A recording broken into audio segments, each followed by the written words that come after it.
7 de la mañana con 34 minutos, estamos de vuelta y con lo anunciado. Para el 4 de julio se ha informado, paralizará el transporte urbano formal, ¿verdad? Que según los gremios que lo integran representa el 85% de las unidades en Lima. El 15% restante son los corredores metropolitano y el metro de Lima. Nos acompaña Martín Valeriano, que es presidente de la Asociación Nacional de Integración de Transportistas, ANITRA. ¿Cómo le va? Buenos días. Buenos días. Gracias por estar gracias por la invitación. Aquí. Bueno, al igual que otros sectores impactados, obviamente perjudicados por el alza de los precios de los combustibles, ustedes afirman que no han recibido ningún subsidio, como los antes mencionados, por la pandemia. Primeramente queremos pedir mis disculpas por la medida optada por el sector transporte urbano. Son 5 gremios que se están sumando al paro del 4 de julio. 16.000 vehículos aproximadamente. Disculpas, ¿no?, a la ciudadanía por esta actitud que vamos a tomar. Nos obliga el gobierno a tomar estas medidas que realmente no son solucionables hasta el momento, porque ya quiero dejar en claro que estos petitorios se han hecho en su debido momento. ¿Cuándo fue eso? El 3 de noviembre del año 2021, donde estaba presente el ex ministro Juan Silva Villegas, estaba el hoy premier Aníbal Torres, en ese entonces ministro de Justicia, y la vicepresidenta Dina Boluarte, ministra de Desarrollo e Inclusión Social. ¿Cuáles fueron los compromisos en su momento? Y uno de los compromisos, el acta firmada, fue buscar que solucionar las demandas de los urgentes de los transportistas. Y uno de ellos era el combustible. Dentro de ellos también estaba la estabilidad jurídica, que es muy importante para el desarrollo del transporte acá en la ciudad de Lima y Callao. El tema de la informalidad, que hoy, como usted verá, impera en todos los lugares de Lima y Callao. Y el tema de la ley del punto de los conductores, que está dejando sin trabajo, sin licencia de conducir a muchos conductores y llevando más a la crisis a las empresas, porque si un vehículo es la herramienta que el conductor tiene y es el capital humano que tiene dentro de lo que se podría decir las empresas para que puedan movilizarse las unidades. Vamos a revisar punto por punto, pero entonces básicamente el pliego es el mismo. No se ha cumplido ningún compromiso. Efectivamente, no se ha cumplido ningún compromiso. Me parece que hay voluntad política, pero lo que no hay en cuanto a los funcionarios que no están llevando bien las cosas, solucionando, parece que hay una inercia por parte de ellos. La reacción es lenta. Es lenta la reacción. Ahora, también ocurre que han cambiado varios ministros desde ese momento. Aquí han habido 3, si no me equivoco, ¿no? Eso es lo peor de todo, porque cada ministro que ingresa, hasta el momento ya van 3 ministros. Entra, analiza, ingresa evalúa. Y retrocede nuevamente nuestro pedido, porque ellos no están enterados de la problemática del sector transporte y nuevamente hacen una revisión y nuevamente dura, mientras que los transportistas realmente estamos atravesando una crisis económica donde verdaderamente, sumado a la pandemia, cada día más agudiza más la crisis, no solamente en el transporte, sino a nivel nacional por la incrementación del combustible. ¿Con el actual ministro y con ATU han tenido un acercamiento? Nosotros tenemos permanentemente, hemos tenido el año 2021, 2020, reuniones en la ATU, pero hasta el momento no se ha solucionado. Ahora último. O sea, no hay soluciones. Hemos tenido reuniones con el ministerio, con los diferentes ministros de cartera en su momento, pero tampoco nos ha dado soluciones respecto a nuestra demanda. Usted comprenderá que hay un componente internacional, digamos, una crisis internacional también en el aumento del petróleo y las gasolinas, ¿no? Es cierto, yo creo que, como ya le hacía mención, fuera de cámaras, que hay una crisis mundial, pero el tema del combustible es un tema que radica en los diferentes países mundiales, pero aquí en el Perú el combustible sí es el país donde cuesta más el combustible. La incrementación del combustible a diario, y no sucede eso en los otros países hermanos, donde el gobierno subsidia el combustible directamente para que no haya esa crisis. Sin embargo, acá el gobierno, el Estado, tiene que intervenir inmediatamente, porque de lo contrario va a haber quienes van como dice, a tener de alguna manera el impacto social va a ser el público usuario. En este caso, en el transporte urbano, se va a incrementar el pasaje, ¿no? Ahora, a diferencia de otros gremios, ustedes no piden que se disminuya el precio, sino ustedes piden subsidio directamente. ¿Cuál sería la fórmula? Obviamente, si el Estado está preocupado en la población, porque la incrementación del combustible afecta no solamente a los transportistas, sino a la canasta familiar, tendría que haber una inyección de parte del Estado al combustible directo, o los mecanismos, la fórmula, tienen que verlo los técnicos, el Estado realmente. ¿Pero cuáles son? ¿Cómo fue en su momento en la pandemia, a los 2 meses que ustedes afirman los apoyaron? Bueno, era a través del GPLS, donde se pudo implantar en algunas, fue una de los... Correcto, pero ¿cómo fue el mecanismo?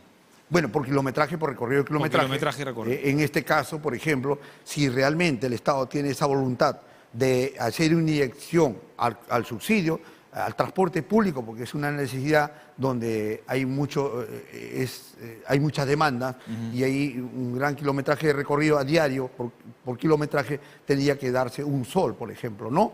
O sea, y aparte de cubrir eso, la mitad del pasaje actual. La mitad del pasaje actual, para no vernos obligados a incrementar el alza del pasaje. Ahora, los usuarios consideran que ya hoy los pasajes para sus bolsillos son altos. ¿En cuánto deberían de estar si es que no se logra un acuerdo próximamente? Técnicamente, lo que se ha hecho un estudio vendría a basarse en el incremento del alza del pasaje a un 60%, donde hoy en día el pasaje está 2 soles, un sol 20 más tendría 3 soles 20. Entonces eso afectaría el bolsillo del usuario, del público, y eso tiene que ver inmediatamente el gobierno, yo creo, porque si hasta esta semana no hay un diálogo con el gobierno para que esto se solucione, nosotros nos veremos obligados el 4 de julio a paralizar realmente, y nosotros creo que hacemos una demanda del 80% acá en Lima y Callao. ¿Cuántas creo que unidades? afectaría por lo menos alrededor entre 20.000 unidades que van a paralizar, ¿no? Y yo creo que nosotros en pasajeros, en viajes, que son 9 millones multiplicado ida y vuelta, 18 millones, afectaría, pues, y la crisis agudizaría mucho más. Sin duda afectaría, pero usted es consciente de que ya no afecta tanto este paro como otros, como en los 80 o principios de los 90, teniendo este servicio público, por ejemplo, los corredores, los alimentadores, el Metro de Lima, y lamentablemente, hay que decirlo, hay también un transporte informal que cubre esta demanda, ¿verdad? Claro, en cuanto a la informalidad, yo creo que ese es el problema, como que ya estamos al borde de la quiebra, en donde ya los vehículos pasan a ser informales, ¿no? Claro. Con los colores de la empresa, están trabajando sin SOA. O sea, ellos dejan la formalidad y pasan a la informalidad porque ya no tienen condiciones para seguir operando. Porque no solamente tiene condiciones, sino que también no hay una fiscalización atrevida que realmente busque un mecanismo que conlleva soluciones al transporte formal. Esa es la competencia desleal que tenemos. No es atractivo no diferencia a un empresario ser o no ser formal. Así es. No solamente afecta al transporte, sino al público usuario, porque como usted verá, el transporte informal no respeta protocolo, sin documentación, accidentes siniestros que se ocurre, ellos no cubren, sin SOAT, sin documentación, sin licencia de conducir, conductores. Hoy que tenemos a los hermanos venezolanos que están acá en la capital por su crisis que atraviesan en su país, pues hay muchos inmigrantes que no respetan las normas, no respetan las normas, sin licencia de conducir. Dígame usted, correcto, eso tiene que haber solución a eso, y el gobierno tiene que ver de qué manera. ¿Cuántas unidades hay informales hoy que ustedes pueden calcular? 4.000, 5.000 unidades, y de repente se está incrementando cada día más. Es bastante. Y es tan igual que el alza del combustible, que mientras que el gobierno no intervenga a dar soluciones, entonces va a haber un impacto social. Y yo creo que eso tiene que ver solamente con la fiscalización. Con la fiscalización, con el mecanismo que tiene que utilizar la autoridad para que los informales, erradicar la informalidad definitivamente, que no es fácil, no es de la noche a la mañana, pero que tiene que ya trabajar, y me parece que las autoridades, si lo están haciendo en su menor proporción, no viendo la realidad que no solamente Lima es el centro, sino en la periférica, donde realmente están más los informales. ¿A qué se refiere con la estabilidad jurídica entre parte de los La estabilidad jurídica, lo que nosotros solicitamos los transportistas es de transporte regular, es el cumplimiento de la ley, porque está establecido en la 27181, la ley general, su decreto supremo 017, en el artículo 53, estipula los 10 años de estabilidad jurídica al transporte público regular. De igual manera, en este momento, la ATU, que está rigiéndose por la ordenanza 1599, en su artículo 13, establece también los 10 años de estabilidad jurídica. Tan igual con la ordenanza del Callao, la 040, donde también establece los 10 años de estabilidad jurídica a los transportistas. Yo creo que lo que nosotros solicitamos es el cumplimiento que tiene que hacer es un tiempo que el gobierno, para cubrir la inversión que han tenido. pero no para seguir en lo mismo, señor periodista, no para seguir en lo mismo, como muchos, discúlpeme usted, otros medios, satanizan al transporte público regular, en que nosotros queremos seguir en lo mismo. Bueno, lo satanizan porque el servicio no es óptimo en varias ocasiones. Pero es que no hay educación vial, no hay respeto por el pasajero, no hay respeto por el peatón. Exactamente. Los informales con los colores de la empresa hacen el servicio. Y el usuario que sube un vehículo piensa que ese vehículo es formal, pero es informal. Correcto. A ver, pero nosotros hemos tenido acá casos de transporte de buses formales que, por ejemplo, ante un accidente, el SOAT, bueno, y ese es un tema de la ley, no ha cubierto lo necesario y la empresa no se ha hecho cargo de los accidentados. O sea, hay de todo, hay que reconocer también. A ver, cuando hablamos, usted tocó un punto muy importante, ¿no? Todo esto se debe de repente a que la autoridad, el gobierno tiene que, no solamente mejorar la calidad de servicio a través de una seguridad vial que sea transparente. Correcto. O sea, la seguridad vial, nosotros apostamos por la educación. Perfecto. Pero ¿Y qué hace la empresa? De nada valdría, mientras que lo tenemos a los informales que no hacen lo que quieren. Pero usted me está cambiando el tema. ¿Cuál es la responsabilidad de la empresa de que sus choferes, por ejemplo, no estén capacitados o que tengan 20.000, 30.000 soles en papeleta? Nosotros como institución estamos llevando la capacitación a las diferentes empresas, que los transportistas lo estamos haciendo, autoeducarnos. O sea, en estos momentos... Claro, pero saquen de las pistas a los choferes que no están capacitados, que no son idóneos para dar un servicio que ponen en riesgo la vida de las personas. Yo acá pido mil disculpas, que sí hay empresas formales, como usted acaba de mencionar, que no se preocupan por sus operadores. Lógico, pero ¿a usted le parece sensato de que un chofer que tiene 20.000 soles en papeletas está capacitado realmente, tiene las cualidades, las habilidades y las aptitudes para manejar un bus, una unidad? Le pregunto a usted, ese chofer maneja porque tiene una licencia. ¿Y quién los otorga la licencia? Correcto, pero ustedes son una empresa, ustedes ponen la placa, y automáticamente sale quién está en falta y ustedes saben a quién le han puesto la papeleta. ¿Por qué insisten con choferes que no están capacitados? Bueno, hay empresas dignas de resaltar que tienen choferes preparados, educados, pero como le volví a decir anteriormente, lo mencioné, que hay empresas que no están dentro de ese servicio que tiene que darse y ver y mejorar.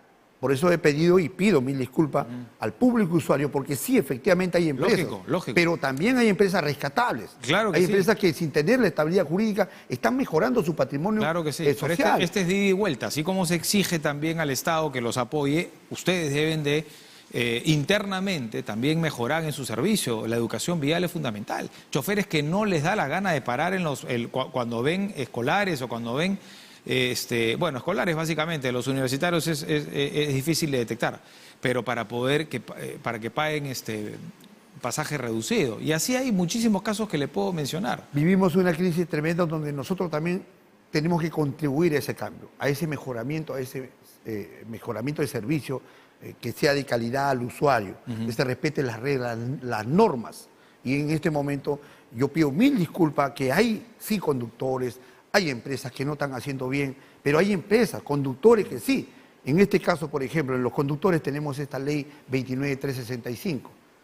La ley de puntos, que también está en nuestra demanda, en nuestro pliego de reclamo, esta ley está que atenta contra el trabajo, a los conductores. ¿A qué se refiere con la ley de puntos? La ley de puntos es una ley 29365 que lo trajo el señor Raffo, en aquel entonces un modelo de España a una realidad distinta que en el Perú, en donde pues está, como verá usted, el IMI cayó convulsionado, al mejor cazador se le va la paloma, y la ley de puntos sanciona al conductor a través de los puntos, de los 100 puntos. Ah, correcto, con el récord. El récord de conductor conductor. En ese sentido, nosotros, por ejemplo, el conductor paga la multa, lo que le obliga a la autoridad, pero también hay una sanción, una cancelación, suspensión, cancelación de licencia.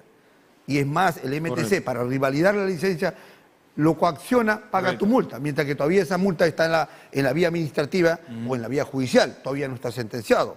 Correcto, correcto. El tiempo nos ha ganado. Solamente quería hacerle una pregunta muy cortita. ¿Han ido migrando ustedes al gas? ¿O todavía estamos hablando de unidades Sí. obsoletas, petroleras. No. Hay unidades hay empresas, muchas de ellas ya tienen la capacidad, inclusive, honestamente, en esta crisis que nos agobia a todos, están mejorando su parque automotor a través de el gas. Esa es la idea también, ¿no? Porque no tendrían estos problemas por el alza de los combustibles. Pero en esta oportunidad yo quiero dejar y resaltar bien claro que si no hay un subsidio al transporte público, vamos a incrementar el pasaje y yo creo que vamos a perjudicar a la ciudadanía en general. Creemos que el gobierno tiene que intervenir inmediatamente para que esto no se llegue a suceder. Gracias, señor Valeriano, por haber venido. Hemos escuchado cuáles son sus demandas. El paro está previsto.